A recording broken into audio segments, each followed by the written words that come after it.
All right, what is going on? So good.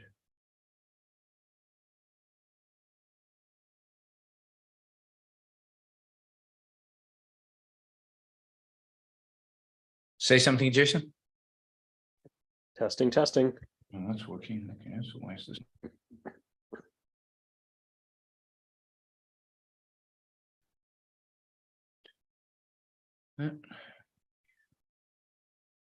It's always something.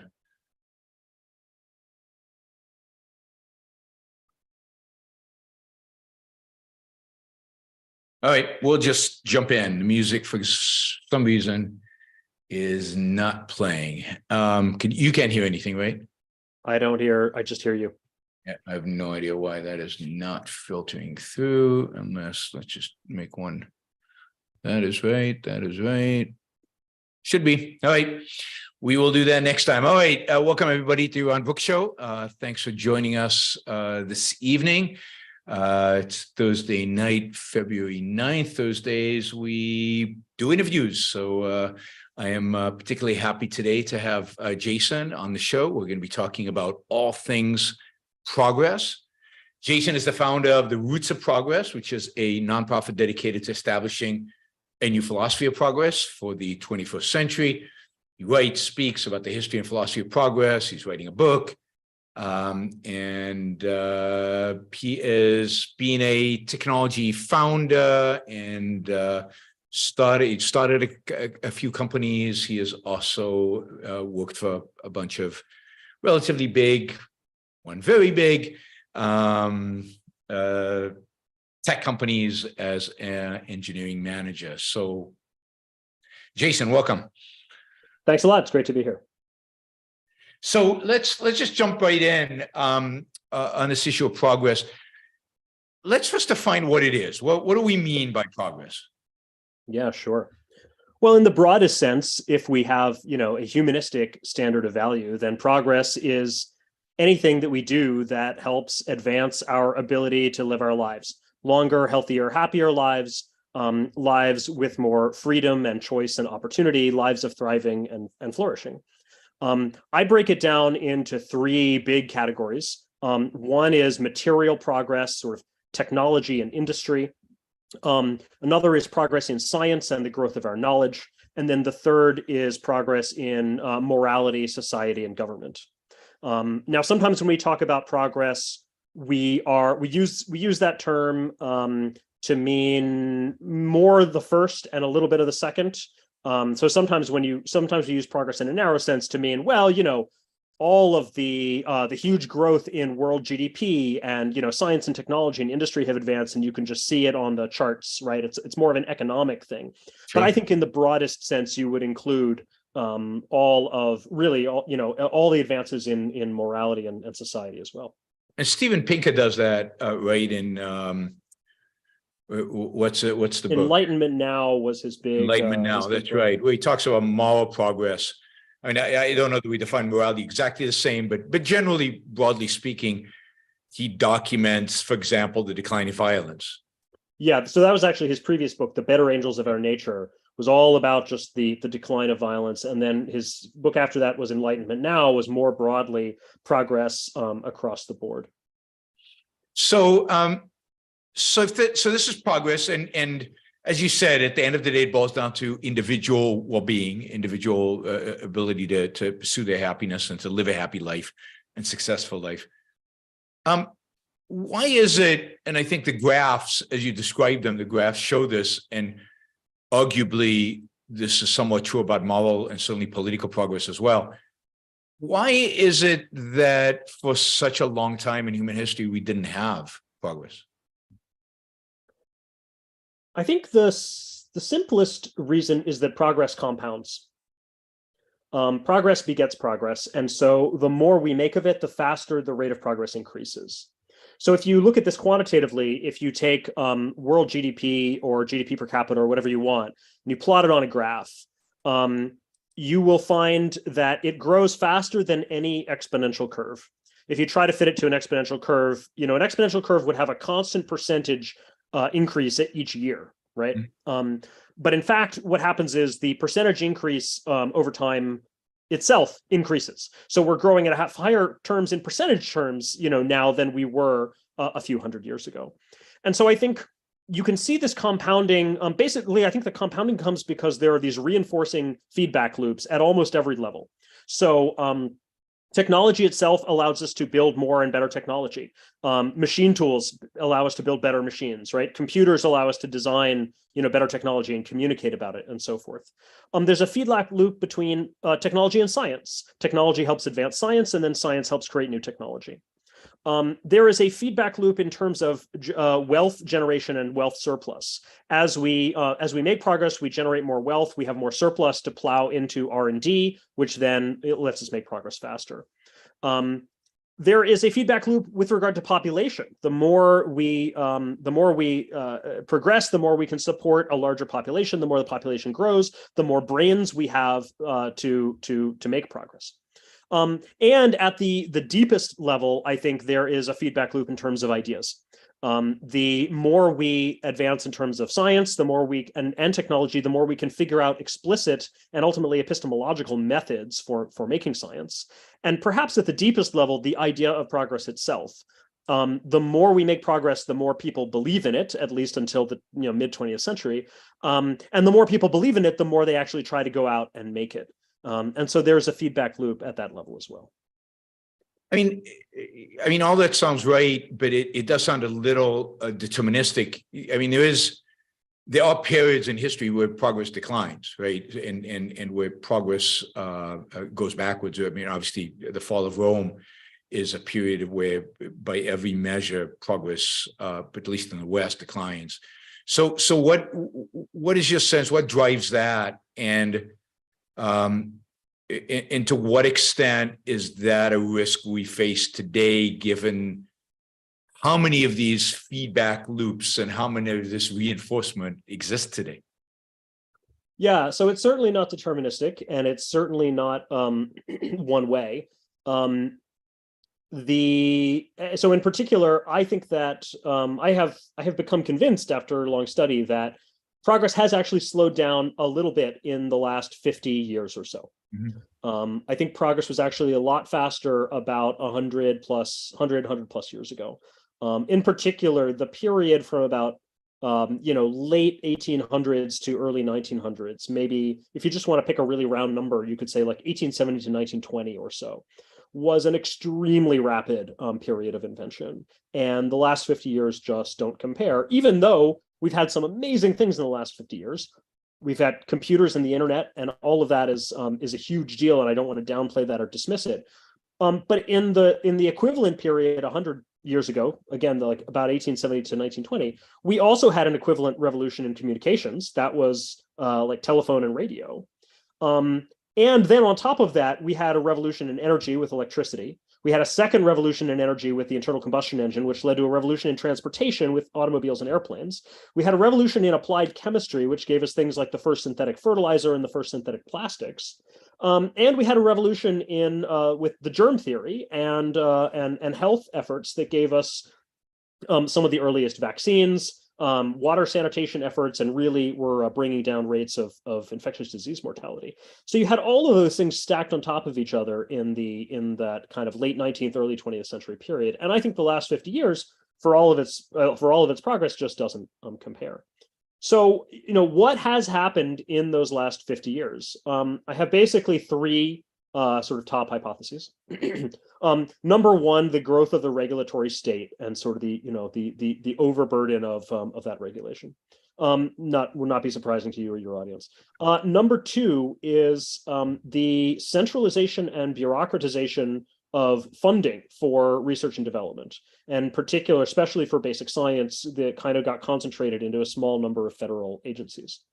And then number three is just the idea of progress itself. In the mid to late 20th century, there was something of a backlash against progress, especially after the World Wars and the Great Depression and the rise of totalitarianism and a number of other things. And people started questioning whether progress was real or whether it was illusory, whether it was something that we wanted, whether progress in our capabilities and in science and technology and industry actually led to better outcomes for humanity. And of course, some of them started to question whether humanity was even the right standard, and some of them adopted other standards of value, such as the radical environmentalists. So I think that very thing, of course, all these things interact, and in particular, the growth of certain types of regulations enabled a certain type of obstructionist kind of activist to get in the way of a lot of processes that actually where we actually build things and create things. And so when you combine that with a populace where a lot of people have decided that maybe they actually will do good for the world, not by building and creating, but by slowing things down and stopping them, then you get this vetocracy where anybody can come along and veto something. Oh, that's what vetocracy means. We can ask you. Vetocracy, rule by the veto. You want to build something, anybody, community activists can come along and have a veto, right? That's the idea. Yeah. And to what extent do you think, so you talked about moral progress, and moral progress has kind of a feedback mechanism to the rest of progress. To what extent do you think moral ideas shifted sometime during the 20th century, had an impact on people's attitude to progress, and therefore kind of this loop and slowing things down? Yeah, I mean, moral ideas have been shifting a lot over the last few hundred years, and political ideas. And seems like the Enlightenment had a kind of a positive impact on moral ideas and the pursuit of happiness. I mean, yeah, before we get to what went wrong, I mean, let's just take a moment to appreciate what's gone right in the last few hundred years. 1775, the entire world lived under monarchy, essentially, right? And now, since then we've replaced most monarchies in most places with either, figurehead constitutional monarchies or democratic republics. Women didn't have the right to vote or a lot of other rights in a lot of places. We still had slavery. Slavery has now been outlawed everywhere in the world and exists only in a few small backwaters outside the law and under the radar. So a lot of things have gone right. Mm-hmm. Yes, I think there was a shift. There was certainly a shift in some deep philosophical ideas about the nature of technology, the nature of sort of our relationship to nature and to the universe, our place in the universe, and the nature of our ability really to create organizations and systems that do good for humanity and that create human well-being. And so people were super optimistic about progress right up until about the start of World War I. Yep. And as soon as World War I hits, even before World War II and the atomic bomb, and even before the Depression, you can see people starting to ask in a big way, "Wow, what went wrong?" I mean, I think to fully appreciate this, one of the amazing things is how much people really thought just before World War I that perhaps we were entering into a new great era of world peace. And they thought that this would happen in part because of technology. So just the general expansion of growth of industry, the expansion of trade between nations was supposed to bring nations closer together. When the telegraph was invented, and especially when we had transcontinental telegraph lines, especially under the water, and all of Europe was connected by telegraph lines, it was amazing how people would just wax poetic about this. Like, now we're all connected. These far-flung peoples who have not been able to communicate can now send messages to each other. This is surely the beginning of universal brotherhood of man, right? And so when Europe exploded in World War I, it was just a huge blow to that, frankly, naive optimism, right? Yeah. People thought that they would just be carried along, when what was actually happening was, with all of that technological progress, there was, in a certain sense, moral and social stagnation, in that in Europe you had the mentality of empire was still around. And then, of course, after that, we had moral regress moving into totalitarianism, and then you got World War II. So that period, and then again, combined with the Great Depression in between, plus just the rise of totalitarianism around the globe, all of this was a huge blow to the optimists who saw, like Condorcet was this, extremely optimistic French Enlightenment thinker, who wrote, so he believed that moral and technological and industrial progress, that all these things just went together hand in hand. He's got some line that I can't quote off the top of my head, but it's something like, nature has connected by a chain that cannot be broken, truth, happiness, and virtue, something like that. Like as we continue, we're just naturally going to get more virtuous. And it turns out those things are not as tightly coupled as we would like them to be. And, the Nazis used some of the most cutting edge technology of the day in there to implement their oppression. It turns out that when you add technology to a totalitarian regime, it just helps them be more oppressive and or create empire or wage war or whatever it is. It's also true that we probably defeated them due to a superior technology and the fact that technology allowed the defeat of collectivism and both the Nazi and ultimately the communist regimes fell partially because they couldn't keep up, and suddenly they couldn't keep up militarily. Sure. No, that's absolutely true. There's some fascinating books about World War II, and everybody thinks the Germans made these great weapon systems, and there's these fascinating books comparing what the US did in like 3-4 years to what the Germans had done. And the weapon systems of the West were far superior to anything the Nazis had done. And just the manufacturing, the way that we ramped up manufacturing in World War II, I forget the stats, but we were churning out tanks and battleships and everything at amazing speed. And when the Germans found out how fast we were building battleships, I think they were shocked. They couldn't believe it. I think both Germans and Japanese were shocked and and realized that they had no chance. It truly is stunning what happened in World War II. All right, let me remind everybody: you can ask questions. Use the super chat. Super chat is available. As you know, we've got a target for the day. And you can ask about anything related to progress, technology, state of the world. Just go for it and ask anything that comes to mind about these related to these topics. So we come out. So I'm interested in this kind of historical analysis. This is actually quite cool. So we come out of World War II, and to a large extent, at least the Nazis are crushed, and the West is won, and supposedly democracy is won, and freedom is won. Does that optimism come back? Does the belief in progress come back? Do these ideas? Communism's still around, so that holds things back a little bit. So here's what's interesting.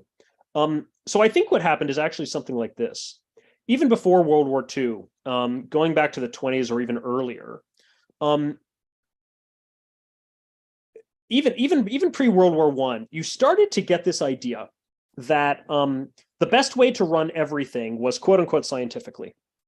And to some people, that meant a kind of top-down control by technical elites.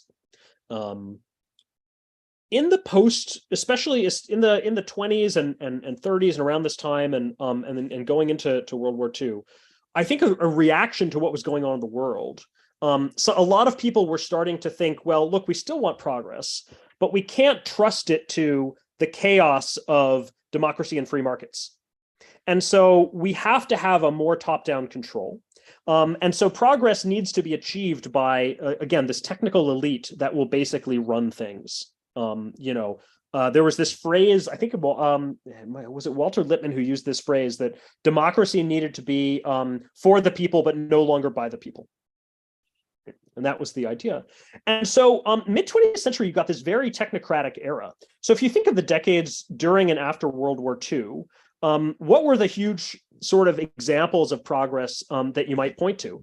Well, a lot of them were things like the mobilization for World War II itself, but then even after the war, the interstate highway system, the Apollo program, these are all federal projects, right? Massive, federally funded, top-down managed projects. And so this was kind of the way, that a lot of things were going. This is also the era of, I'm about halfway through reading this enormous book, The Power Broker, which is the biography of Robert Moses, who is this guy who, who sort of ran all the parks and roads and bridges and tunnels and everything in New York City. And he was, very much the technocrat, right? Yes. And supposedly a racist. I mean, there's at least there's accusations about how he built the highways and how he built a lot of the infrastructure. Yes. To segregate, certainly. Work to segregate cities.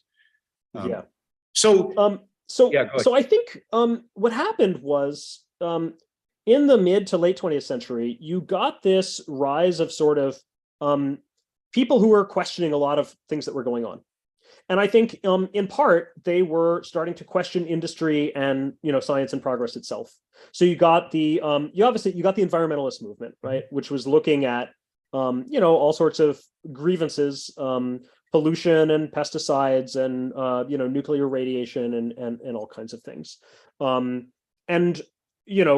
than saying, well, there are health hazards here that we need to use maybe technology to detect and protect us from and guard against, or replace them with safer chemicals and safety systems and so forth, right? They just said, look, this is the nature of progress. You can't even separate the good from the bad. We should just this was a mistake, essentially. But there was also this kind of broader countercultural reaction that saw, I think, the very growth of large systems, large organizations, whether it was private or government. I don't think they saw much of a difference. Any kind of a large organization was a threat to individual freedom. And there was this movement there's this countercultural movement for more kind of decentralized, local, bottom up, local communities, right? That could even have local. So think about something like the Whole Earth Catalog. A lot of the technology that it was promoting was things for communities to be these kind of like local, self-sustaining, right? And they wanted the energy, and the electricity systems to be small, local power plants not these huge centralized things with a power grid. And they wanted, right? And so all of this kind of fused together to create essentially a backlash against progress. And I think to some extent it was a backlash against the authoritarianism and then the top-down control of the technocrats. And to that extent, I do sympathize with it, at least a little bit. But I think what happened was progress and technocracy got linked in a lot of people's minds. And so when you were against technocracy, you were actually against progress as such. People basically said, well, if that's what progress means, if that's what it takes, then I don't want any of it. Let's forget about this progress stuff. It's no good. Let's go back to and I mean, alternate ideas had been around ever since Rousseau, if not before, right? Let's go back to the previous state of nature, which was actually good. And I mean, for folks in the audience who don't know Rousseau basically said as early as 1750 that the advance of arts and sciences, and again, 1750, haven't seen anything yet, right? And yet, even then, he's saying, the advance of arts and sciences have degraded and corrupted our morals. They've made us worse people. We're not as happy. We're not as good. We were better off when we were in a primitive, ignorant state. And sucks for us, but maybe we can go back to that. So those ideas were always around, but I think they were always in the background. And certainly by the late 19th century, there was way too much popular sentiment in favor of technology and industry and all the amazing benefits it was bringing to people.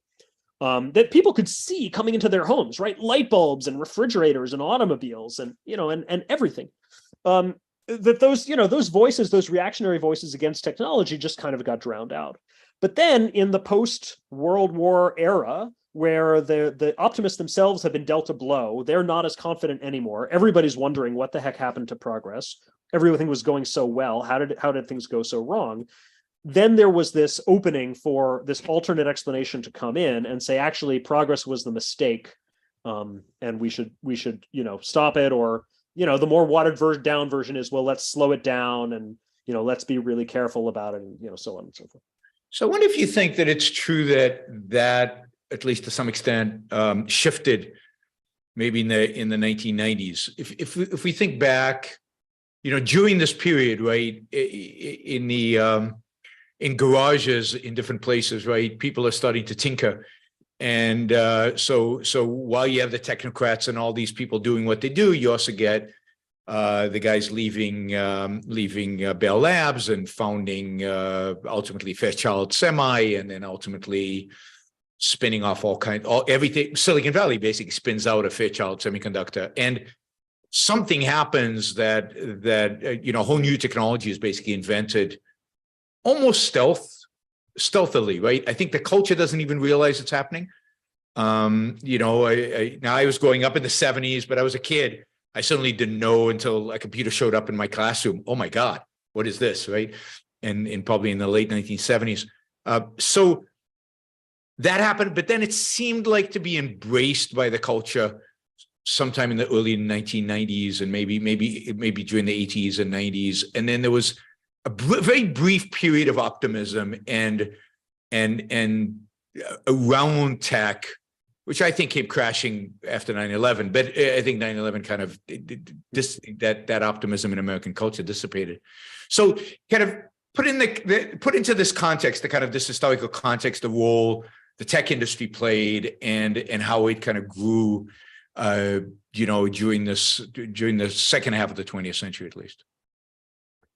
Yeah, I mean, I think the tech industry, computers and software and the internet was kind of the one industry that kept going at the same pace that almost everything was going 100 years prior, right? So, you think of the founders of the great tech companies, what would they have been doing if they had been born 100 years earlier? Or 75 years earlier or something? Well, they probably would have been tinkering with internal combustion engines or dynamos or electricity or or chemistry or something like that. And that's what those people were doing, right? Those were the Edisons and the and everybody else like him. So I think it's interesting. You get these eras that are dominated by a particular attitude or philosophy. You got a very pro-progress era. Maybe it was followed by a technocratic era. Maybe that was followed by a countercultural era. But these things, even when they wane, they never completely go away, right? They leave traces and parts of them around, right? And we still have traces and parts of all of those, all of those previous things. So the spirit of progress never completely went away. But I think it got, so you think, okay, computing kept racing ahead at the same pace that that everything had been. But what happened to manufacturing, to energy, to construction, to transportation? Those fields started to slow down. And you got things like, in energy, the next big thing would have been nuclear. And nuclear power basically got stunted. In transportation, we almost got real supersonic transport. We did get it for a while, but it was always super expensive. It was never available to the masses. It never really came down significantly in price. And then ultimately it went away, and now we don't have it anymore. Hopefully it's coming back again soon. But these are sort of the things that happened. Now, one author, J. Storrs Hall, who wrote this book recently, Where is My Flying Car? And he has a really interesting hypothesis about what happened here, which is that computing and communications technology was the only field of technology that for progress did not require high and increasing energy densities. And so when the future of energy was more or less cut off, it actually had these ramifications to all these other fields like transportation and manufacturing and construction. And computing was able to go forward because computers actually get better when you scale them down and make them use less energy.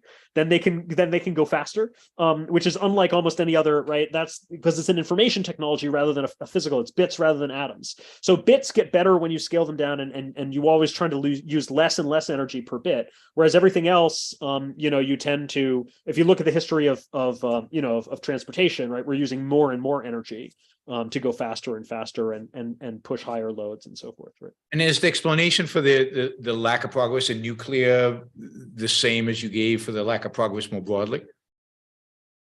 Yeah, I think so. I think there's a very clear, pretty much. I mean, I think there's a very clear effect of regulation here. The late 60s and into the early 70s were a time of extremely turbulent and rapidly, increasing regulations on nuclear, and that's about when the learning curve on nuclear failed. This is a fascinating thing, by the way. So just side note to illustrate how wrong the nuclear industry went.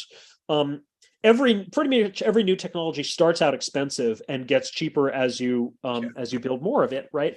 And in fact, you can even quantify this, and there's typically a power law where every time you double the total amount produced or installed capacity or however you want to measure it, the price per unit comes down by some percentage, like 10 to 25% per doubling. And with nuclear, in the early days of nuclear, the cost of building a nuclear plant was coming down along one of these. It's known as a learning curve or an experience curve in economics.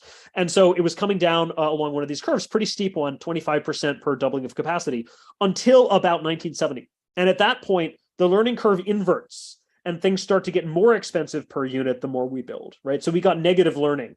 Somebody called it forgetting by doing, right? But I mean, it's basically just the increase of the bureaucracy and the and everything that you regulation and fear. I mean, fear drove a lot of that. I mean, for some reason, nuclear became this fearful technology that required the government to intervene at every step. Well, yeah. Well, it had the bad luck to be introduced to the world as the most horrific weapon that we had ever seen, right? Sure. And so, not only did it start out with that reputation, but then also in its earliest days, it was under the absolute tight control of the military. Yep. Right? Which you can sort of understand why they would want to do that, but still, it was. There was some line somewhere where, when the original, before the NRC, there was this thing called the AEC, the Atomic Energy Commission, and when that was established. There was some line, somebody said that they've established like an island of socialism in the middle of capitalism because it was being the government controlled it, yeah. So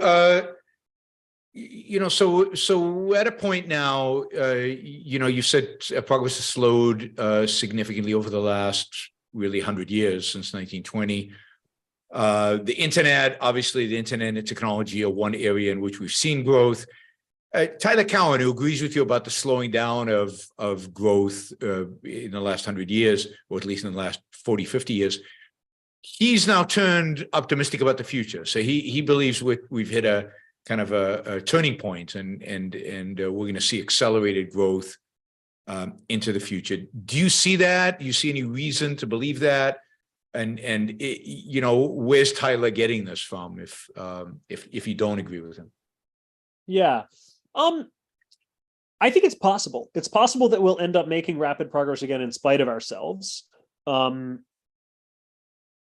think so the biggest things on the horizon are right now I would say artificial intelligence and potentially and genetic engineering. Right. Yep. Those are kind of the huge, obvious things that could create enormous amounts of value in the coming decades. Now, of course, all of these are going to run into all of the same problems, right? People are going to be fearful. I mean, so today, maybe 50 years ago, people were fearful about nuclear weapons and not computers. Today, people can be fearful about anything. We're really good at figuring out what to be afraid of for any new technology that comes out. And this has always been, by the way, I mean, just to put this in a better perspective, people have always been afraid of new technologies, even in, periods of very high and rapid progress. I mean, you look at when, locomotives first came out, right? And they faced all sorts of opposition, right? And people were afraid people didn't like the smoke, and they were afraid of the noise, and this is going to scare my cattle, and don't build it on my land. And, they had to go to, the first big railroads, they had to go to parliament and argue, and get an act of parliament just to build a rail, so all this stuff, right? Yep. So there's always been some degree of this. It's just what's changed, I think, is just a matter of degree. And it's ramped up to the point where it's really put the throttle on progress. So all of these things could get in the way of AI. We're already seeing very harsh debates about AI, and it almost doesn't do anything super significant yet, right? You can just see the possibility, and yet already I think there's an enormous amount of debate around it, and it's extremely easy to imagine how genetic technologies, have gone wrong. And don't get me wrong, like I don't think we should ignore safety issues. I think there are absolutely safety issues around all these things, and we should take them seriously. But I think that we could get what we've gotten in some other fields, which is a lot of safety theater, a lot of slowdown and obstruction that doesn't even necessarily add a lot of safety, but does block a lot of progress. Yeah, I mean, arguably, a lot of the safety slowdown of nuclear has actually made them less safe. We have old nuclear power plants. We don't have new ones. We've not applied new technology to nuclear. Do you think there's a shift there even? Do you think that the world is changing now in its attitude towards nuclear power? I am definitely seeing signs of a shift. Whether it will carry through and actually allow us to build anything, I don't know. But I mean, the great irony in a certain sense is that the shift is actually, in a sense, motivated by fears about climate change. Yeah. And people who are concerned about climate change, deeply concerned, but who are also understand sort of the power of technology and are who are sort of come at climate change from a pro-technology, pro-human standpoint. They look at the problem, and a lot of them say, wow, nuclear is the solution. And so what we have now is the number one reason to be optimistic about nuclear is that we now have a new generation of young founders who are coming in, who are not jaded by the system, who didn't get burned by some previous failure, and who actually want to build stuff that works and is cost effective, and don't just want to sort of milk the regulatory capture for all it's worth. And they are building. Now, I will tell you, a lot of them are choosing to build outside the United States. Interesting. This is a nuclear field in particular. Yes. I would say of the top folks that I have talked to in the field, all but one of them, all but one company that I know of, I haven't talked to all of them, but most of them are looking to build in Europe, in Asia, anywhere but the US. There are some contrarians who think US is the place to build, but yes, I mean, look, here's the best argument I've heard for why nuclear companies should not build anything in the US.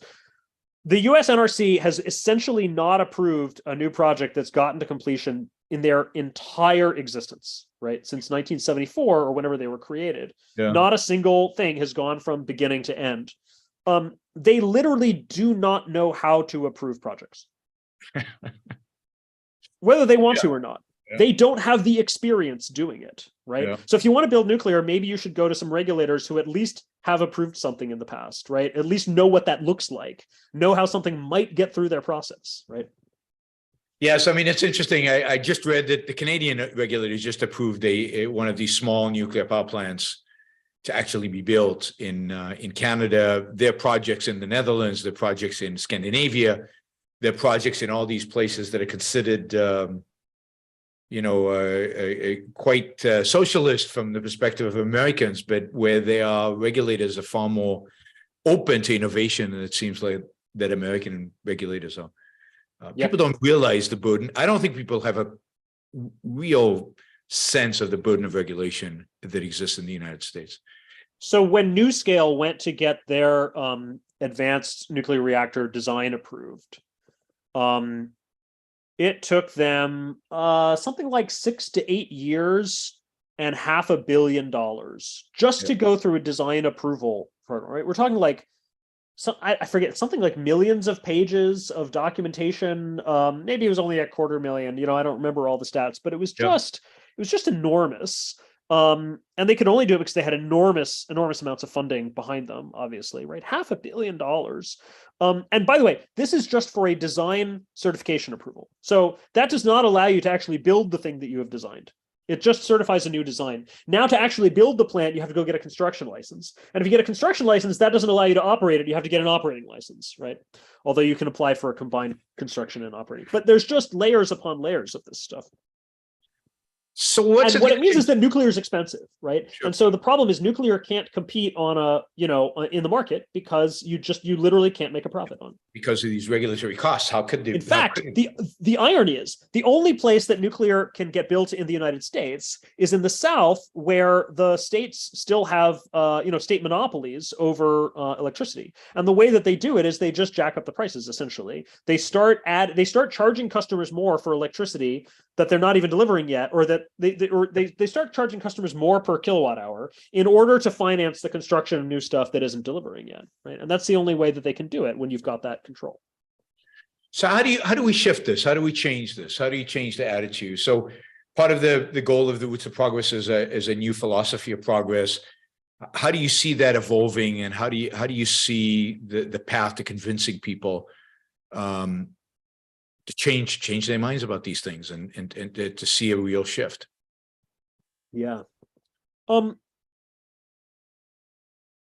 I think there's an opportunity now, in part because there is a budding progress movement. And there are a number of intellectuals of all kinds, journalists, academics, but also founders, investors, even some politicians, a lot of folks who are interested in this basic idea that progress is underrated, that it's been neglected, that we've kind of dropped the ball and lost sight of it, and that we need to get back to thinking about it. And it's interesting. It's kind of a bipartisan movement. There are people from across the political spectrum who are interested in this, right? There are people, there are conservatives who see this as how do we rebuild American dynamism. There are libertarians who, of course, just want more free market activity. There are people on the left who want to redistribute all the wealth, but they've finally realized that you have to create it before you can even redistribute it.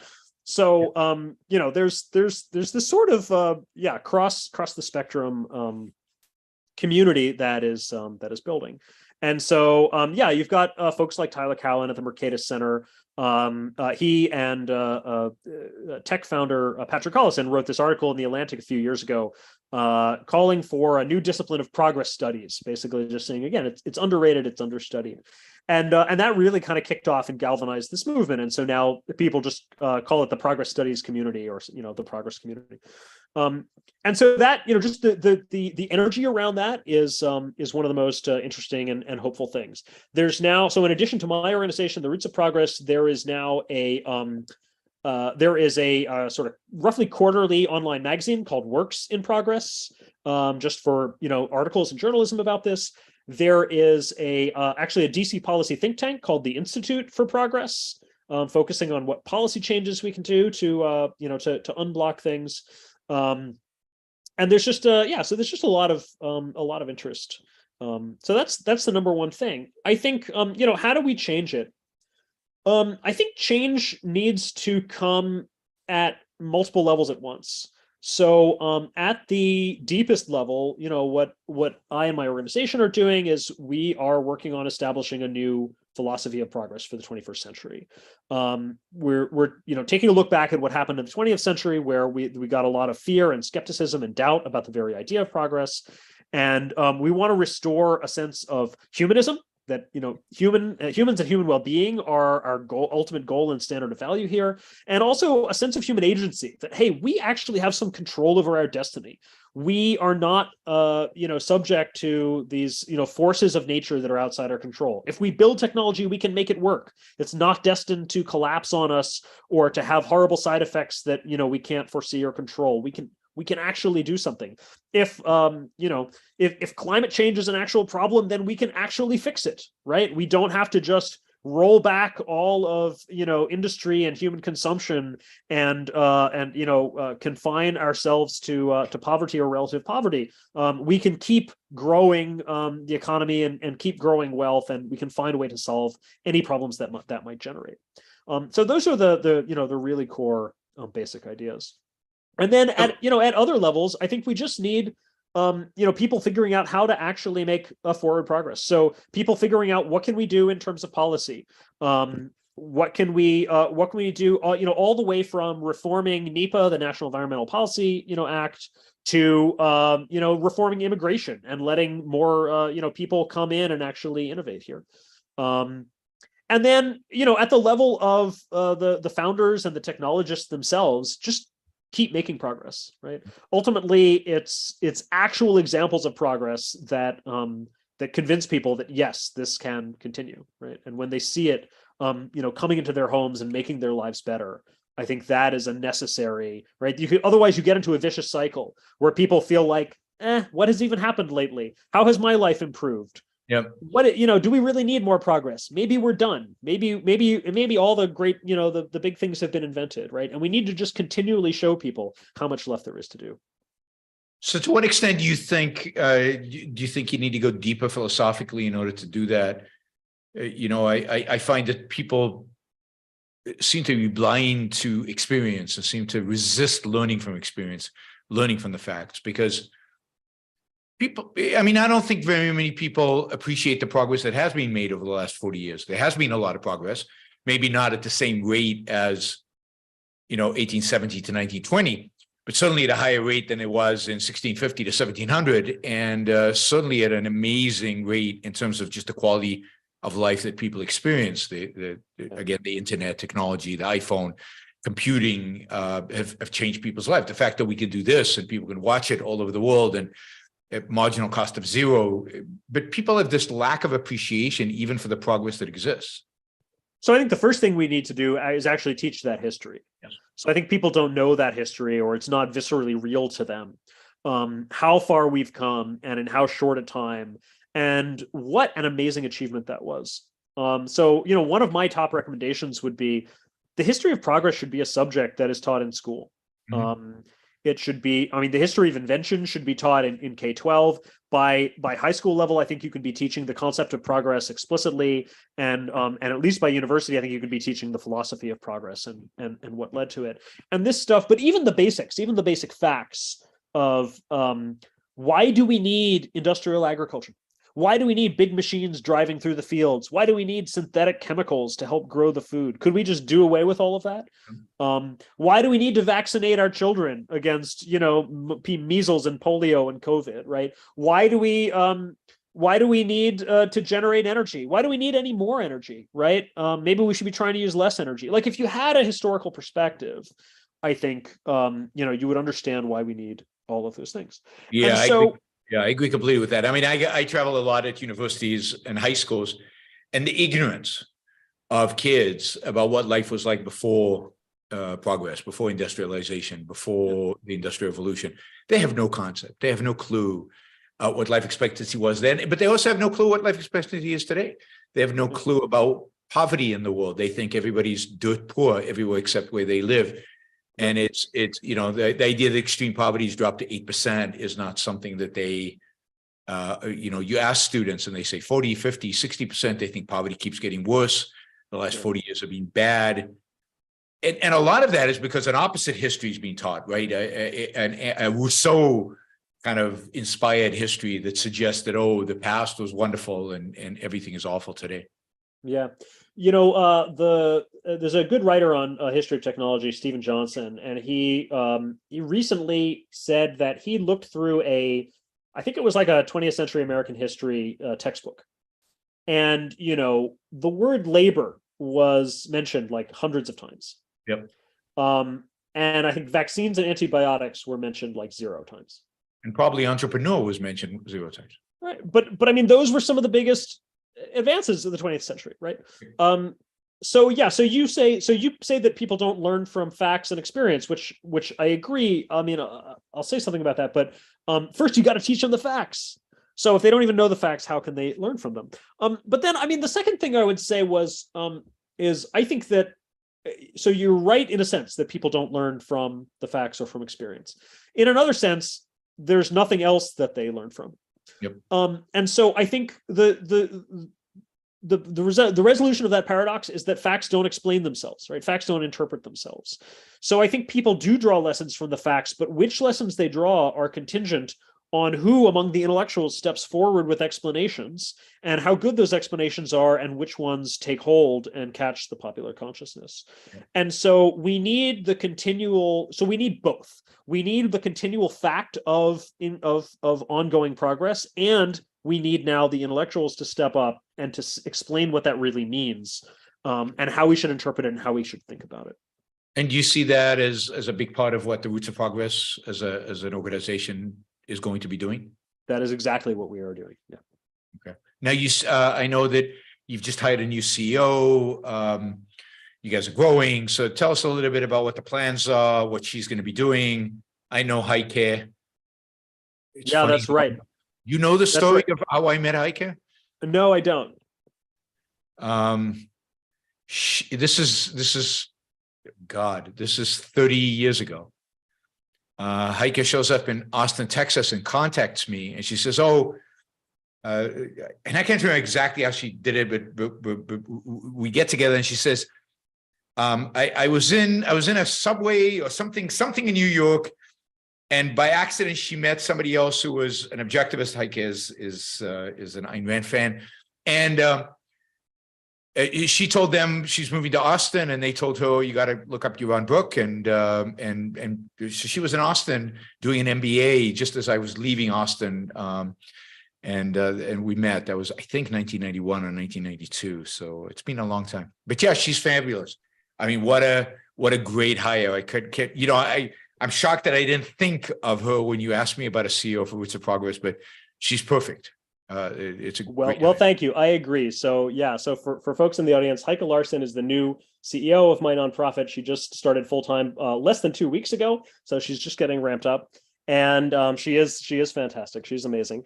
So a little bit of history. The Roots of Progress started as a blog, and for me, it started as an intellectual side project. It was a hobby while I was working in the tech industry. A few years ago, I decided to go full-time and become a progress researcher and writer.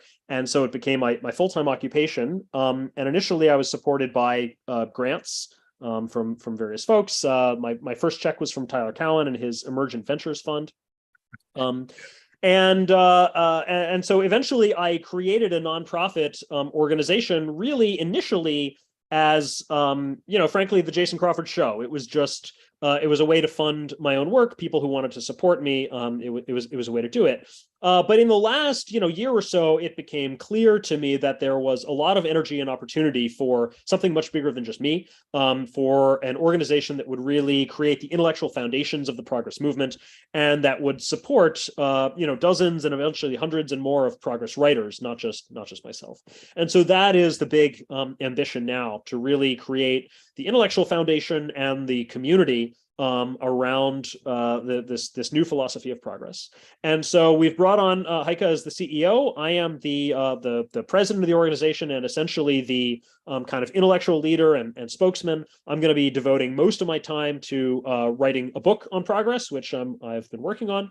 And then Heike will be building the team and leading and managing and running the projects. The big program that we have announced that we are developing is a fellowship for progress writers that is designed as a career accelerator. So any progress writer who wants to make has a big ambitious career goal, maybe that's writing a book, maybe it's just launching a really popular blog, maybe it's quitting your job and going full time on this writing and research, whatever it is, we will help you with money, connections, mentorship, and marketing and PR support and other kinds of tactical support to help you hit those goals. So that's what we're going to do. How do you see Roots of Progress fitting into the broader progress movement? And do you see the progress movement generally growing? And is there still dynamism and excitement behind it? Yeah, I definitely think so. The way we fit into the progress movement broadly, I would say, is we are the ones focusing, first and foremost on that intellectual foundation. As I said when I spoke at Ocon last summer, I encountered Ayn Rand at an early age. I read Atlas Shrugged when I was about 12, 13. And one of the biggest things I took away from that and, have never forgotten is the deep power of ideas, and especially philosophical ideas, to shape the course of history. And so I think sort of uniquely in this space, we are focused on the need to have a really solid intellectual foundation for the progress movement and to get that in place. you can walk into a bookstore today and very easily find an entire shelf or bookcase full of books on environmental studies. There needs to be shelves and shelves full of books on progress studies, and most of them haven't been written yet. Only a few of them, really exist. So we need writers who are going to go out and just cover this from every angle and from every aspect. And so that's what we're doing. And I would say, where we fit into the broader ecosystem, well, the Institute for Progress is focusing on political policy and really what can get done kind of, this year in Washington. And they know much more about that than I do, and they're much better at it. Works in Progress, as I mentioned, is a magazine, and they're creating a publication for this. Other folks are focused on the economics of it, or on the technology and the scientific aspects. There's a lot of folks focused on this issue that I mentioned about the way that we fund and organize and manage scientific research these days. And there are a lot of exciting experiments in different ways of funding science in order and really fundamental scientific research and technological research in order to try to get around some of the bureaucracy and the stifling system that has been created. And so all of that is going on. And we are, I think in part an umbrella organization for everybody who's interested in progress. And we are in part, like I said, helping to build out that intellectual foundation and build the broader community and connect all of these people. And to what extent do you think the philosophy of progress is going to be grounded in a philosophy of both reason and a philosophy of freedom? And do you worry that many people within the progress movement, at least, maybe not hostile to reason, but maybe hostile at least to some applications of freedom? As you said, they want progress, they don't want to redistribute wealth. Well, I think it needs to be certainly grounded in reason, and I think that you would find pretty broad agreement on that. Now, I also think that freedom of all sorts, economic liberty, personal liberty, individual rights, is an absolutely essential component of progress. That you will get less agreement on, at least in terms of being as consistent and principled and absolute about it as as an objectivist would be. So I think there is room for an interesting and healthy debate within the community. I think if we at least start from the premise that we're in, so remember the principles that I named as I think super fundamental to this are seeing humans as valuable and human life and well-being as a standard of value, and ultimately believing in human agency. Now those are even more fundamental, far more fundamental than political philosophy, right? Sure. And I think if we can agree on that, and if we can say, okay, now human flourishing is our standard, progress is our goal, now let's all debate based on history and economic theory and data and evidence and philosophy. Let's debate which political system is actually going to lead to that. That would be, let me at least say, that would be a far healthier debate than we are having today over politics, where so much of it is about redistribution and identity, right? I would love to have a political debate. I would love to have the big political debate in this country be about whether more, technocratic top-down solutions or more, decentralized and bottom-up and, more economic freedom or less economic freedom, what's going to lead to progress? If that were the debate we were having in this country, we would be massively better off. But that's not even the debate we're having. So let's get there. No, it seems like the politics is all lined up against that. To what extent does the fact that you are an objectivist, is that an issue with the progress movement? Do they care? Is it something you have to overcome, or is it just? No, it hasn't been. And I think it's because of the way that I approach these issues, is that I approach them in a very empirical and historical way. So when I started writing about, progress, I didn't start out by saying, day one on my blog, I'm here to show why individual liberty is the root of, et cetera, right? Yep. I didn't even start off talking about what are the roots of progress, although that was in the title of the blog, so that was the ultimate goal. My first question was actually the most basic and simple that you can imagine. It was, what actually is the progress that has happened? If we want to explain progress and if we want to make any claims about what were the deepest causes of it, the first thing we have to know is actually what is to be explained. What were the big breakthroughs? Mhm. And I found that, I realized that I barely knew. I barely knew what the Industrial Revolution was. Yep. I didn't, I had it vaguely in my head as, well, there were steam engines and trains and cotton and coal and steel, maybe something like that. But I barely knew kind of even what the big breakthroughs were or why they were important. And so I just set out to understand at an object level, at the most basic level of historical facts, what happened and how did it happen? Who did it? Under what circumstances? In which, and I think when you examine that story, you do absolutely find a huge influence of Enlightenment values, of reason and science, and liberty, and freedom of thought and economic freedom, and all of that. Mhm. I think also the picture is not simple. And I think that someone who wants to make a claim about laissez-faire capitalism being the best social system or the one that's going to lead to progress or anything has a lot to explain.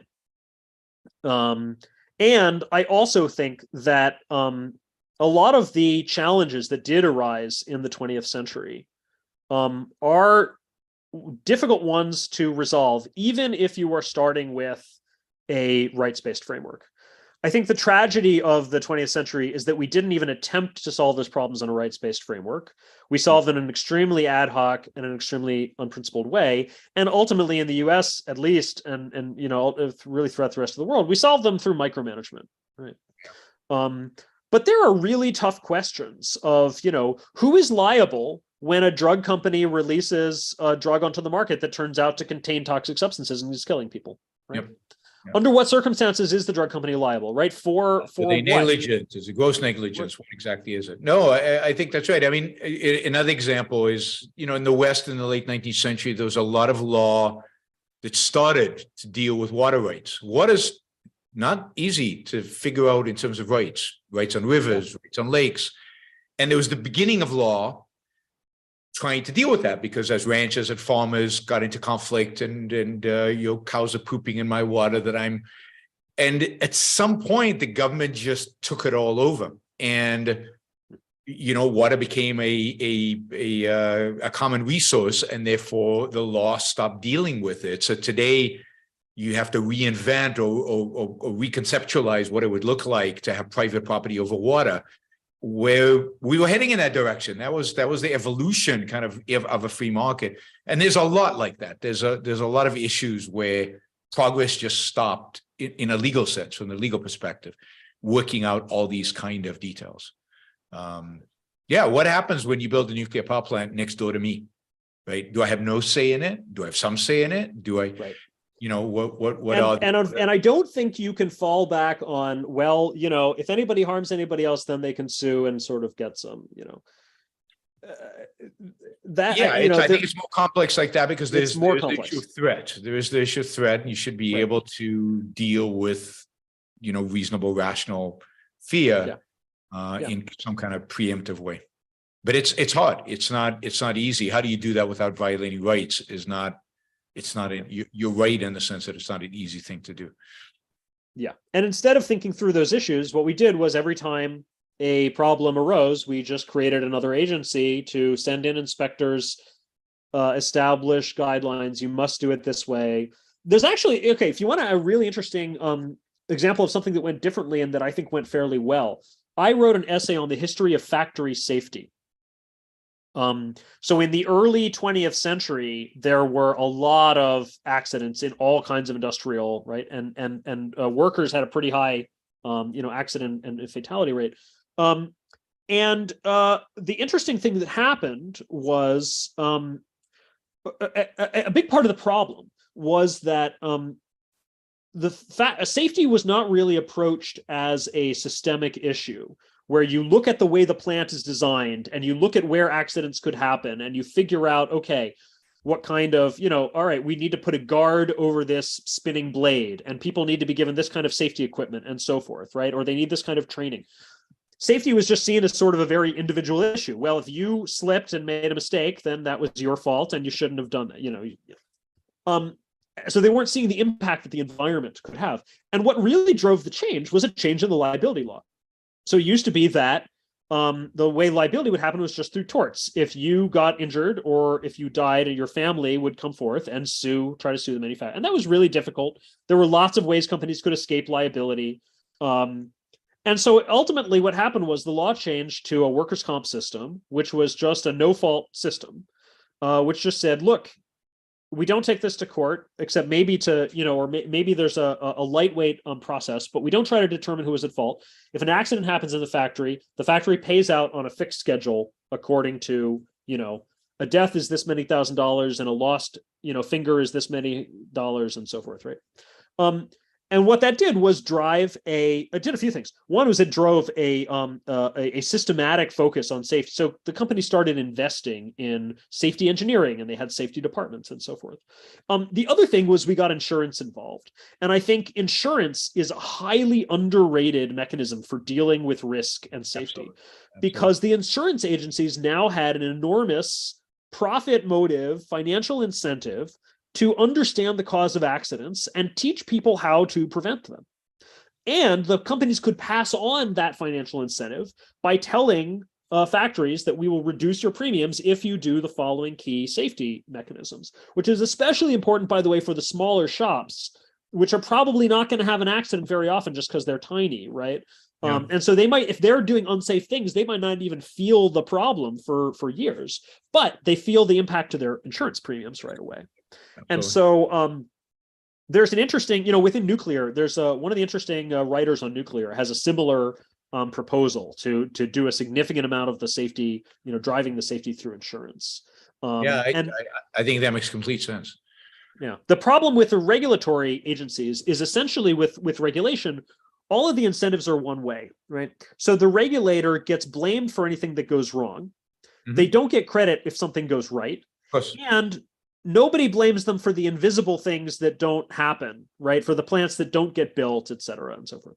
Whereas the beauty of insurance is the insurance company makes money if nothing goes wrong. So actually, exactly. Actually making, there's a profit motive, there's a profit incentive to prevent harm. Exactly, right? What we need the incentive to prevent harm, but we also need the incentive in the other way to reduce costs. And those need to come up against each other and get balanced out to find the right trade-off, right? Because safety is good, but that doesn't mean that any safety measure you can ever conceive of or implement is good. Some of them are literally not worth it, right? And so we need to figure out the right trade-off to make there. And insurance is this financial mechanism that helps to do that. Whereas with the regulators, the incentive is all one way, and it's this ratchet that just goes to higher and higher levels of safety theater, right? Yeah, no, and healthcare is probably one of the areas where this is most needed and most absent is a proper insurance market that actually functions in this way rather than the kind of insurance market we have today. That's heavily regulated. All right, we've got a few questions. Let's go to the questions and we'll see where this takes us. And by the way, you guys can still ask questions. $20 questions get priority, but you can ask questions for any amount. And let's see. Jennifer asked, the Romans. Wait, who's getting this money, Yaron? Where's this going? What's that? Who's getting this money, Yaron? Where's this going? I get the money. You get the promotion. I get the money. It all goes to my pocket. This is all. There's actually an ongoing, small competition between different interviewees in terms of who can raise more money for me.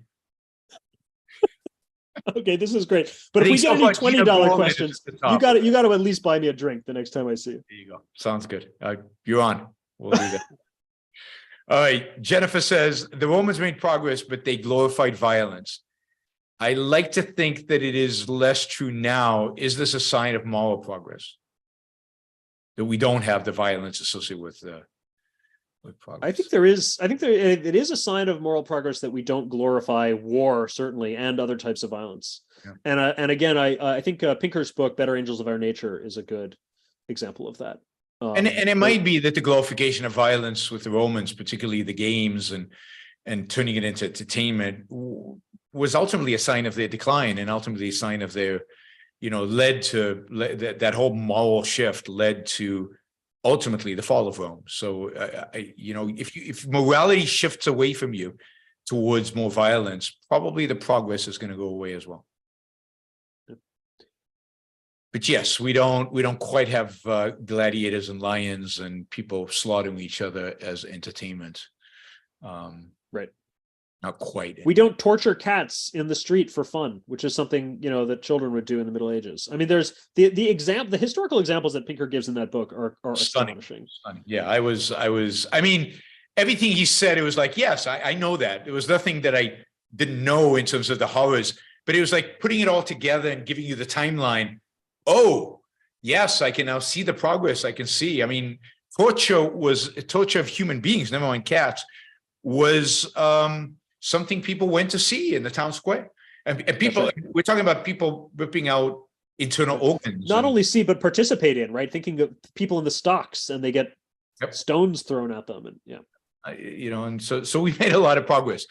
Let's see, Jeremy says, it seems that progress and innovation are still able to push through regulation, veto, precautionary principle to have net progress to some degree, but it seems to be slowing. How do we see progress studies reversing that trend? Yeah. Ultimately, I think we need to counter all of the kind of three factors that I said earlier. We need regulatory reform.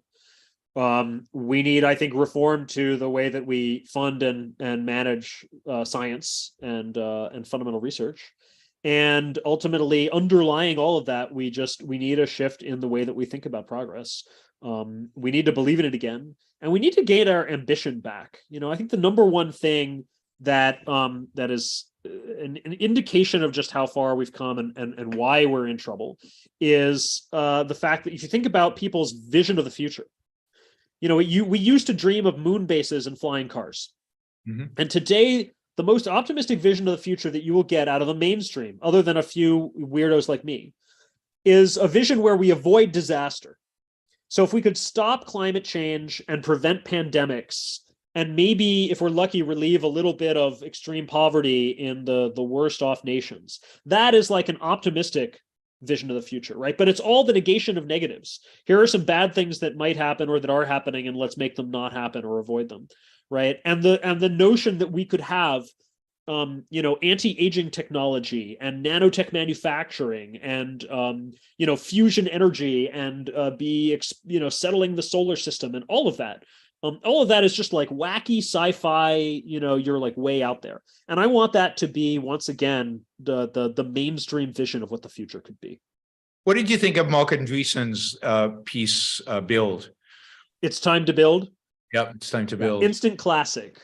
Yeah. It was I think it was Andreessen himself who described it somewhere later as a primal scream of rage at the lack of ambition and dynamism and And what was the response to that? What's your sense of the kind of a cultural response? I'm sure the progress movements rallied around it, but did you get a sense that it had broader impact? It's hard for me to tell because I've been in the middle of Silicon Valley for so long that like a lot of my world is Silicon Valley people, and so of course they all heard about it and read it. But like, it's hard for me to tell about the broader. It wasn't exactly like the equivalent of a silent spring or something, but every piece like this helps and brings adds fuel to the fire. So. Those of you who haven't read it, it's definitely worth reading. Marc Andreessen is a famous venture capitalist, entrepreneur, and he wrote Time to Build, which is really good. I mean, it's not perfect, but it's really good, and it's a primal scream. So it really is that it has that kind of sense of. It's just the basic idea, like, can we get stuff done? Yes. Why is it that in the middle of? So he wrote in the middle of COVID, right? Yeah. And he was just looking at like, we can't even make enough masks. Yep. We have to import masks, for people. Who was it? Wasn't China sending us gift packages, right? Charity relief packages of PPE. Yeah. It was just ridiculous, right? Like California has a drought. I mean, in the past, if you have a drought, you build canals, you pump water in. I mean, with technology today, you would build desalination plants with small nuclear power plants next to them. I mean, there's some great lines from Atlas Shrugged, where some, a hard winter happens and the power goes out or the bridge goes out or whatever. And there's this line, people did not remember that the bridge didn't, the power didn't always go out. The bridge didn't always go out. The food kept flowing, the heat and the oil kept flowing, right? And California built, I mean, if you think about the drought in California, I think it's one of the most jarring things. There's always been droughts in California. In the old days, right, in the 19th century, they built canals. They pumped water from one part of the state to the other part of the state. They built reservoirs. They did stuff. And today, everybody kind of twiddles their thumb. Okay, don't take showers. That's the solution to a drought. Right. And that is right. Ever since Carter put on a sweater and told people to turn down the heat, right? It was, All right. Although I'm sympathetic to Carter, not because of that, but because he did more deregulation than any other president in modern. Well, we can give him credit for that. Yeah. It's hard to believe, but that is the historical fact. Okay. Do you think it was, so I haven't looked into this history. Do you think it was, he actually did it or it just happened under his administration? Well, it happened because of him or was it building up before? He had to support it because there were bills in Congress, right? They literally passed a bill on Democratic Congress with Jimmy Carter president, deregulate trucking, deregulate the airlines, it wasn't just like today when Republicans get in, they change the people at the regulatory agencies and they tinker a little bit, they make it less regulation. No, these were bills that passed Congress that actually did away with massive scopes of regulation, which nobody conceives of doing that today. And that was mostly under Jimmy Carter. It started under Ford. And then, Nixon was the great regulator. All the alphabet agencies were established by him. Then Ford and Carter were deregulators and Reagan got the credit. But Reagan did some deregulation, but mainly Reagan got the credit. I mean, most of the actual work was done during the administration of Carter. And yes, I don't think it was him necessarily driving it, but the people he appointed as economic advisors, the people he appointed to work with Congress were all of that mind, which is surprising, but there you go. Another reason not to think just of left and right, but yeah. So who's your favorite builder? Talking about building. Favorite builder? Wow. Well, builder, I think he takes you as maybe broader than just building. Sure. Yeah. Yeah. Gosh. Yeah, there's so many. Yeah, I don't know if I have a favorite. But there are certainly some that are underrated. I've been reading about George Stephenson, who was hailed as the father of the locomotive. That kicked off this amazing revolution in transportation. One that I've only read a little bit about, but I think is underrated, and I want to learn more about, is Samuel Insull. Yeah. So Insull was Edison and sometimes Westinghouse get the credit for creating the electricity industry, which they did. But Insull was, it seems, the one who really scaled it. Yep. And built it up big and made it, more efficient and cost effective. Was that GE? No, he might have merged with GE at some point, but he had his own empire. I think mostly based around Chicago and the Chicago area, and then expanding into the greater area. Yeah. All right. Oops. What did I do here? All right. KFAX says, have you seen objectivists in tech? How common are objectivists in tech compared to other fields? Some 20, 30 years ago, there was a joke in the local objectivist community that I was a part of that half of objectivists were ex-Catholic computer programmers, because those two demographics seem to be overrepresented. Yeah. I do feel there is something, maybe something of a correlation there. But I don't know. It's not a huge demographic even within tech. I don't think it's a huge demographic in any circles. Yep.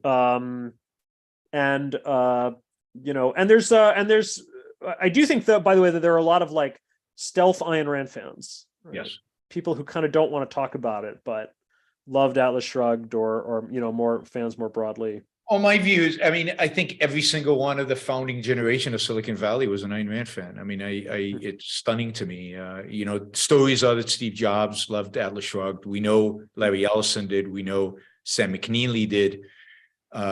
Maybe Bill Gates. I know I've met Michael Dell, who claims that in his dorm room he was reading Fountainhead and Atlas Shrugged while building those first computers. So I think that generation, it inspired almost all of them. Don Valentine at Sequoia Capital, who I got to know really well and was a huge Ayn Rand fan. It really is interesting how much impact she had. They weren't objectivists. But they were inspired. Yeah, fascinating. And I think that's true of many. We know the guy from Uber, right? I'm not sure for good, but we know the guy from Uber was inspired by Rand.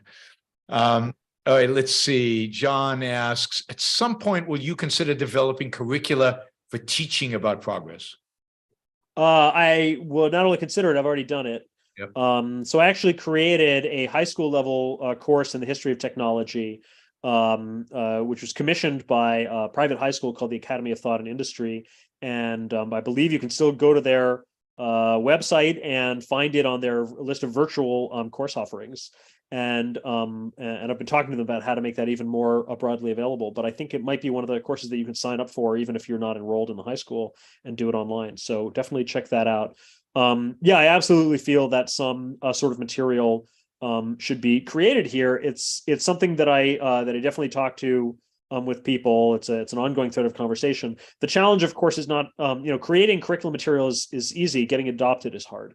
So the question is, and I had a whole I did a whole kind of half day workshop with some folks talking about different approaches to this, and I think one approach is a very top-down approach where you say, let's actually go get maybe the curriculum standards changed. So so one of the progress writers I like is Jim Pethokoukis at AEI, and his last newsletter, he said we should have AP progress. The AP courses, advanced placement, high school courses. There's AP physics and there's AP chemistry and AP history and AP English. He says there should be AP progress.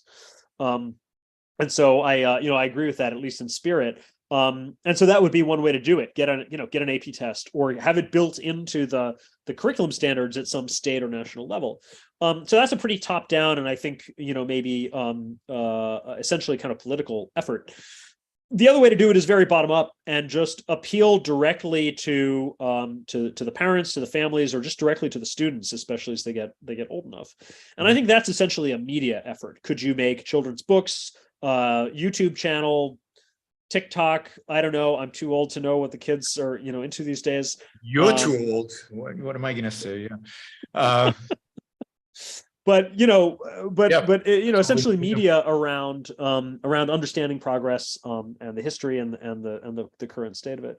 I think those would be fantastic efforts, and certainly the kinds of things that my organization could and I expect at some point will get into, especially as we branch out. So Adam asked, right, a perfect follow-on to this, how many years before there is a start of a curriculum, perhaps a kindergarten video to teach the history of progress, something that parents and future grandparents like me could use to start to explain it to kids? Yeah. Is this something Roots of Progress is planning on doing? Is this part of the mission, or is this something? No concrete plans, but remember, our CEO just started less than 2 weeks ago, so we're still forming the plans and the priorities. So my thinking is, and I haven't thought this out thoroughly, but my thinking is, you can start teaching some of the basics at a very early age. I would not teach the concept of progress at the kindergarten level. Mm-hmm. I think, like I said, by high school, the concept of progress can be maybe explicitly taught as a historical phenomenon. Like, hey, look at all these things that happened, and they happened within this relatively short span of time after there hadn't been much of that for most of human history. And, but what you can do even before the high school level, I think, certainly at middle school level, you could teach about specific inventions and inventors. Teach about Edison, teach about the light bulb, teach about the challenges that people had in growing food and farming, and how people made better machines and better fertilizers and so forth, right? Yeah, I mean, good and the other thing history. I think you can do at that grade school level is just teach some of the basics of what is electricity? Yeah. How do plants grow? Where does our food come from, right? What do plants need to grow? Some of the just basics of botany that way, right? And so if kids start off with a good grounding in science and just kind of understanding basically how the world works, and then in middle school they start learning about inventors and inventions, and then by high school they can start getting a bigger sort of historical perspective, and then by late high school or university they're ready to actually to tackle some of the big philosophical questions and debates. That's roughly how I see the progression going. Just like with philosophy itself, it's not the kind of thing that you want to sort of artificially start introducing, or let alone kind of ramming down kids' throats too early. It's just going to be too much of a floating abstraction for them, and Good. Ian asks, has Jason looked at the history of power grids in the United States? It seems like the companies ran into problems dealing with large numbers of property owners for permissions, then push for city level regulations to avoid the issue. I have not looked into it deeply. I think, yes, there was some of that from what I know. However, it's important, I think, to understand also that there was a very explicit push to socialize electric power. So remember what I said about the sort of rise of technocracy.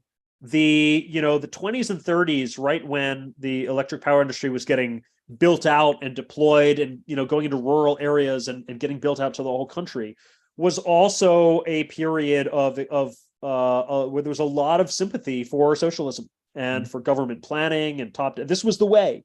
And the great irony of this is that Russia Soviet Russia in the 20s was looking to America to understand how we do things, and decided they wanted to copy what we were doing, which they thought was working amazingly well. And what they decided to copy was our factories and our system of, managing the factories. And in fact, they said, aha, we'll do it even better because we don't have to deal with that messy capitalism. We will put all this stuff on a sound socialist foundation, and we will take the scientific management of factories and apply it to the entire economy. And then you got, the 5-year plans and everything. And at the same time, America didn't know what it had. And it was looking to Soviet Russia and saying, hey, maybe these guys have a better social system and maybe we should even be copying some of them. So that's the great irony and tragedy of the early 20th century, that we had this chance and we squandered it. But so in this period, you got all these social reformers who wanted government to come in and plan everything. And they explicitly saw that the second industrial revolution with electricity and everything was, they saw it as a chance to remake society.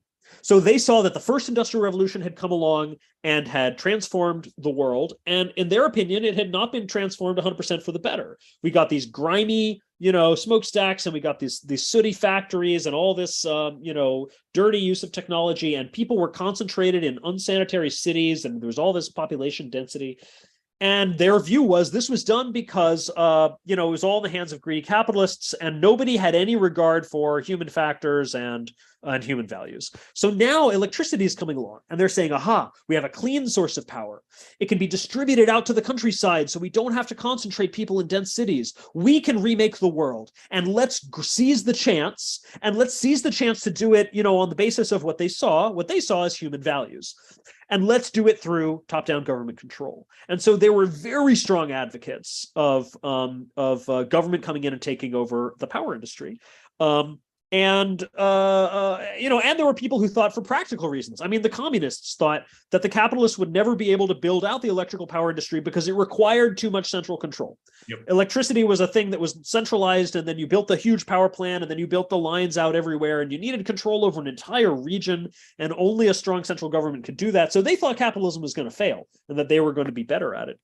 And then you had in the New Deal, the New Deal comes along, and all of a sudden, federal government, where it was very opposed to these top-down projects for a long time, now is suddenly very favorable to them. And that's when you get things like the TVA, the Tennessee Valley Authority, which takes control of this large region and is creating the dams and the hydroelectric power plants. Ironically, created so much of a demand for power that they later had to create coal-fired power plants just to keep up with the demand, and a lot of people didn't like that. That was seen as such a betrayal, right? So yeah, it wasn't. So I think there were these problems with property rights and how do you get the right of way and and all of that stuff. But there was also a very explicit push for government ought to be doing this and let's take it over. All right, Shazbot says, Jason, if Mel Brooks asked you to be a technical advisor on his show, History of the World Part 2, would you accept, and what sort of input would you provide? I'm so sorry. I've never seen History of the World. I know it's a classic. You never saw Part 1, huh? Yeah. It's a Mel Brooks classic for whatever that's worth. Yeah. Yes, I've heard of it. I've just, yeah. All right, let's, Michael asks, are you sure humans aren't born with any instincts or knowledge of danger? Why are super young children afraid of snakes but not umbrellas? Why are we all disgusted by the smell of feces? Dangerous knowledge about reality is hardwired into us. Yeah, I think that's true. Basically true at some level.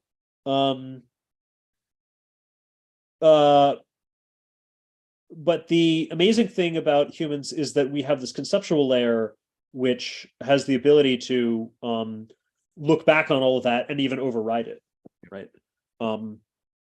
We might be afraid of snakes, but we can choose to go in and play with the snakes anyway, or even adopt them as pets, which people do. We can identify which snakes are dangerous, which are not, and treat them differently depending on that fact. And we can even do things that are harmful to us or harmful to our lives. We can certainly do things that are harmful to our reproductive success, right? Which a purely evolutionary theory might think is almost impossible. Mm-hmm. So I think that's the really unique thing about humans, is that we can override some of those beast instincts. I mean, I suspect, I don't know, I haven't researched this. I mean, I suspect we have a lot less in the way of instincts than animals do. I mean, they have instincts. A newborn baby is extremely helpless compared to the newborns of many, many other species, right?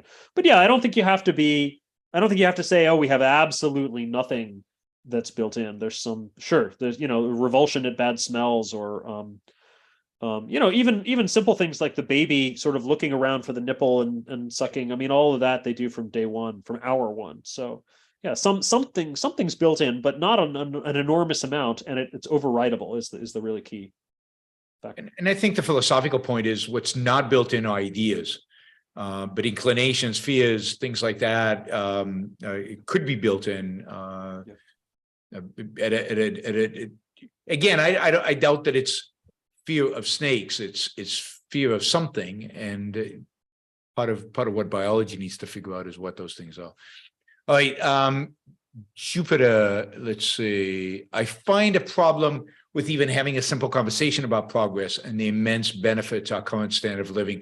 The inevitable response is how someone is getting exploited as a result. I mean, so the first thing I would say is you might just choose who you talk to, and ask yourself whether you really want to have this conversation. But if you really do, I mean, I would just, so look, I mean, here's a lesson from my life about how to have these conversations. If you're going to have these conversations, so I've had good experiences with these, with people, talking to people like this who were so, far away from my worldview that they had that kind of reaction. And here's what has worked. The first thing you have to do is just drop any hope or goal of changing their mind. Just forget about it. That's not even your purpose. Instead, set a goal of just trying to figure out where the hell they're coming from. And just start asking questions. Just get curious. Somebody's being exploited. Who's getting exploited? Oh, well, how is that person getting exploited? Oh, well, but gee, that type of person was really, much worse off in the, do you know how those people lived 100 years ago? Let me tell you. Yep. Don't you think that they're better off now? So maybe they're worse in this way, but much better off, seems like a good trade-off. What do you think? And see what their reaction is, right? And, ultimately, you will, if you do this, and you really honestly get curious about where people are coming from, you will start to build up a picture of other people's worldviews. And you will start to understand what are all the trains of thought and what are the fundamental premises. And, try to find what's the deepest idea where you and this person disagree, right? So if you disagree on something, try to find the idea you disagree on that's even deeper than that, and the one that's deeper, right? Go see how many layers of that onion can you peel back until you get to the most fundamental thing where you say, yeah, oh, if I believed that, all of those consequences would follow, right? But here's the deepest thing where we disagree, and just make it an exercise to do that. And by the way, one amazing thing that happens after you've spent like 45 minutes asking people questions like this is they kind of run out of steam, and they've said their piece, and then sometimes they'll say, well, what do you think, by the way? How do you think about it? Right. And now they're actually ready to listen, and maybe you can now get through them. Whereas if you just try to hammer your point through at the very beginning, they're not even going to hear you because they're just waiting for a chance to speak. So that's how I would approach it. Yep. Good advice. All right. Mary Ben, something like that. Anyway, she says, would Jason consider collaborating on a series of Ayn Rand University lectures called Luminaries of the Enlightenment, each highlighting a great figure of the 19th century, Darwin, Curie, Edison, and their impact on today? That sounds like a lot of fun. Right now, I am fully committed to writing my book. But yeah, I mean, in principle, something like that could be interesting. So we can talk. Yeah, I don't know if she works for the Institute. Maybe she does. I have no idea who she is. I should know this stuff. Stephen Hopper says, great interview. Thanks, Stephen. Themaster says, can primitive technology be shown to people so that they see how our survival depends on it in order to put things into perspective today? Yeah. And primitive technology be shown to people? Well, I think this is your point about teaching them about the history and how people needed to build a plow and tools and weapons, and even at the very basic level, just to survive. Yeah, sure. I mean, I think you can certainly show the way that we used to live. And whether that's, 15,000 years ago in the tribal hunter-gatherer era, or whether it's, 5,000 years ago, or whether it's 500 years ago, or even 50 or 100 years ago. I mean, at all these different points, you can point to things where you're just absolutely shocked that they didn't have them. I mean, it was only, it was less than, 150 years ago, as I recall, most homes didn't have toilets. So, just imagine, waking up in the morning and going to the outhouse or pissing in a chamber pot or something, right? I mean, yeah, I mean, I think you absolutely have to do this. Now, I mean, again, as Yaron said, people don't always learn from facts. So you can start to make these, points, and that you won't always get through to people. You will still get it hammered home. This is part of why it has to come as part of a basic education. Mm-hmm. And there are so many of these facts, right? It's to truly comprehend the magnitude of it, you have to go through how life has changed in absolutely every dimension, every sphere. The way we grow our food, the way we make our products, the way our homes are set up, the way we get around, the kinds of work that people do, how much we have to work, how our susceptibility to the weather, the prevalence of disease, and our ability to cure diseases, and our ability to communicate and stay in touch, and and all of these things. I mean, it's just, you can't even do it in a single conversation, right? I mean, when I created a high school course to go over what I thought were the basics of this, it was like 6 weeks of daily lessons, just to go over kind of the what I consider to be pretty much the basics. Right. Adam asks, what do you say to those wanting to help the world innovate and progress, but they are frustrated by bureaucracy and attempted to hold back that potential the way those in Atlas do until society adapts a more free philosophy? I mean, I think if your plan is to hold back your potential until society becomes free, you're going to be, don't hold your breath, right? Like you're just going to be holding back your potential all your life. Why do that? I think, look, I think, Atlas Shrugged was fiction. I don't think it was actually a practical manual for how to create a revolution in the world, right? It was there was a fantastic premise, literally in the sense sort of a fantasy of like, what if we could do this? And it was a literary device to show what Rand wanted to, an idea that Rand wanted to illustrate about who moves the world. But I don't think it's a practical plan for revolutionaries. The way to actually change the world is to live in the world, to be a part of it, and to use those talents. And now it's up to you whether there are a lot of different ways to deal with the fact that we do have all of this bureaucracy. One thing you can do is you can avoid it and sidestep it, and you can go work in a relatively unregulated area. Or as I said earlier about nuclear, you can just go to a different country where the regulations are going to be more favorable. Another thing you can do is you can try to tackle it head on and either go right up and try to deal with the regulations as for instance the Uber and Lyft, the rideshare companies went right up against the taxi monopolies, right? And I think, by the way, I think they did better at defeating the taxi monopolies than anyone could have done if they didn't have a smartphone-based ride-sharing app, right? If you had gone out with a think tank and a policy white paper and a political campaign to try to defeat the taxi monopolies in the name of some abstract potential innovation that they were holding back, I think you probably would have gotten nowhere. But if you show people an amazing service that they can get that's so much better than standing on the street and trying to hail a cab or calling the dispatch and waiting half an hour, and then people see some special interest is trying to take this away, you've got a much better platform, right? And then the other thing you can do is you can decide to actually, join the effort as an intellectual and explicitly address, those things and try to get the regulation changed or come up with a better, policy proposal. Somebody who I think does this really well, and I'll point to as a model for how to approach this kind of thing, is Eli Dorado. So Eli is at the Center for Growth and Opportunity, and I really like his writing. What Eli does is he actually goes out and he looks at what are the amazing technologies that we could have over the next few decades if regulation doesn't hold it back.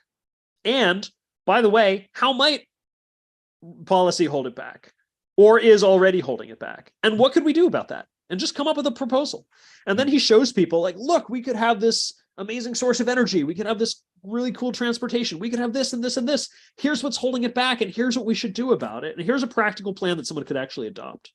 I think that's it's the right combination of sort of forward-looking optimism and, realism about the challenges of regulation. That's great. All right. We got a bunch still of questions, so maybe shorter answers. Sorry. No, that's okay. You're doing great, but now. Okay, lightning round. These guys paid less money, put it that way. So okay, all right. We got through the $20 questions. Now we're on to the $5, $1. I'm going to start giving $1 answers. $10. We give them less attention. All right. Apollo Zeus asks, how do you gauge moral progress? How do you gauge moral progress? Yeah, it's tough, right? It's the hardest thing to measure. Economic progress you can sort of measure in dollars and GDP. Moral progress, I don't know how to measure it, but you can look at things. You can look at the decline of violence can be quantified. You can look at homicide rates. You can look at rates of people dying from war, rates of wars starting. You can look at literacy rates and education and a lot of different things like that. So I think you just have to look at a dashboard of different metrics and combine it with a qualitative sense of what's going on. And look at liberty, look at freedom, look at how many people are free in the world relative to the past. And even that is hard to measure. And places come out with freedom index, democracy index, and I don't know how much to trust any of them. But it's a rough metric. Z-Race, you listed 3 causes for the recent slowed rate of progress. What about the government monopolization of education as the primary cause of all? I wouldn't say it's the primary cause of all, but it certainly has led to, I think, stagnation in education. where I don't think we have a significantly different, I don't think we've gotten better at educating for at least 100 years and maybe much longer. We got worse, maybe. Yeah. And certainly it makes it harder, I think, to introduce some of the reforms that I'm talking about, like introducing progress into the curriculum. Thoughts on Monsanto? I don't know much about Monsanto. They create a lot of agricultural innovation and are predictably vilified, but I haven't researched them. And I think weren't they sold to you a big European company? I think bought Monsanto. Maybe. I think so. Which is interesting because they can't sell their products in Europe, but Europeans do own them. Apollo Zeus, progress versus progressivism. Yeah. Thoughts? So Steven Pinker had this line in his book Enlightenment Now that he caught some flack for. Maybe it was a little bit too snarky, but I have to admit I like it. He says, intellectuals hate progress, and intellectuals who call themselves progressive really hate progress. So yeah, I don't think progressivism is super favorable to progress these days, and that's a little bit of irony of terminology. But and it's probably true. That's probably true from the beginning of the movement. The movement was a German movement that came to America in the mid-19th century and was responsible for a lot of the controls that slowed down progress, starting in the mid-20th century.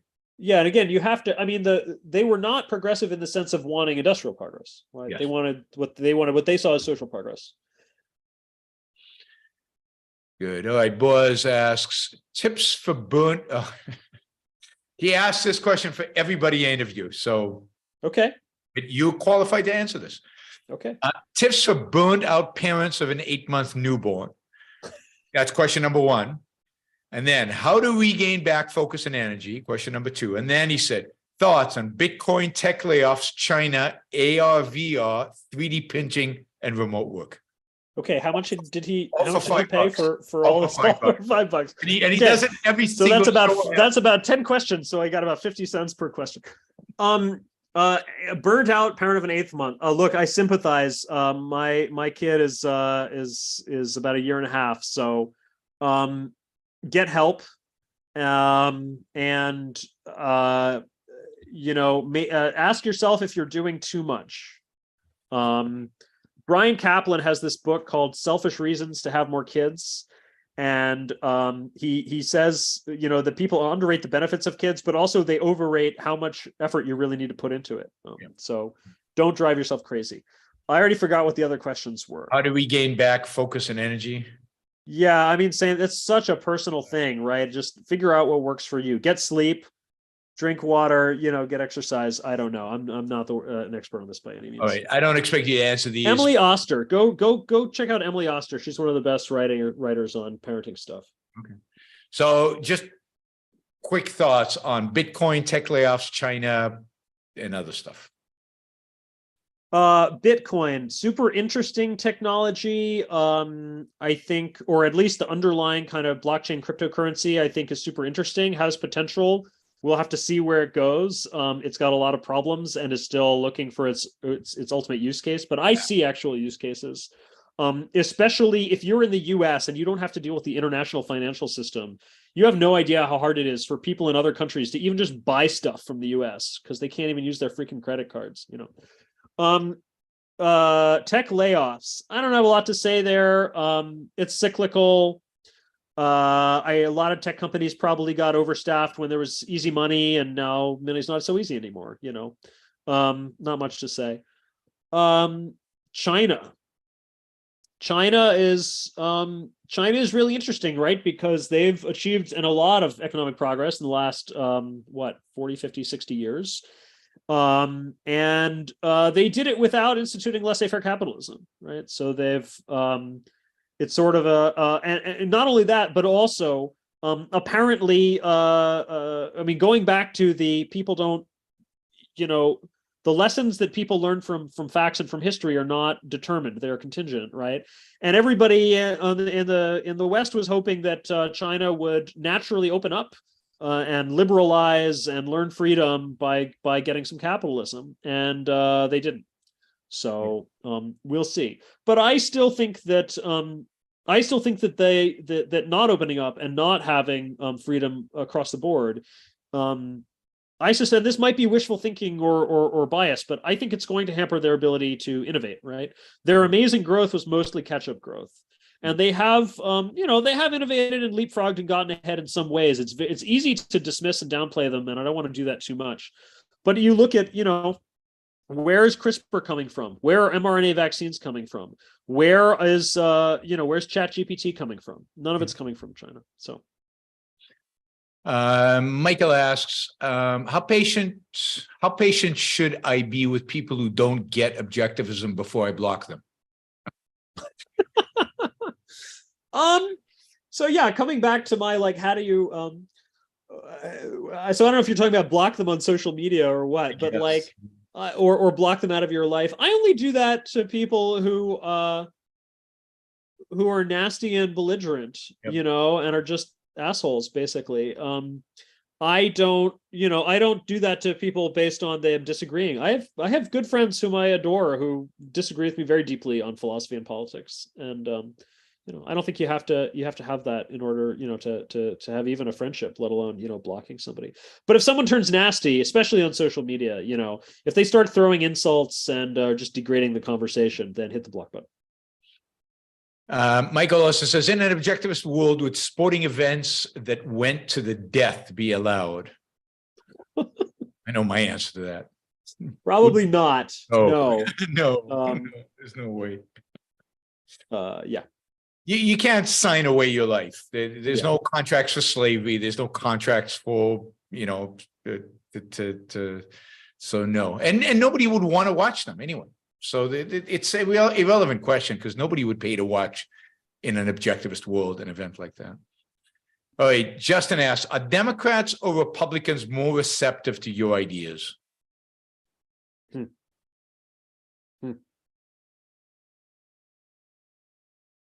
I don't know. Like I said, I feel that there's definitely interest in this progress movement from across the board.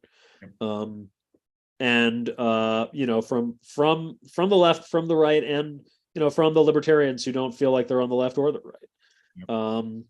And so that's encouraging. I haven't gotten enough into politics to to really know who's more receptive.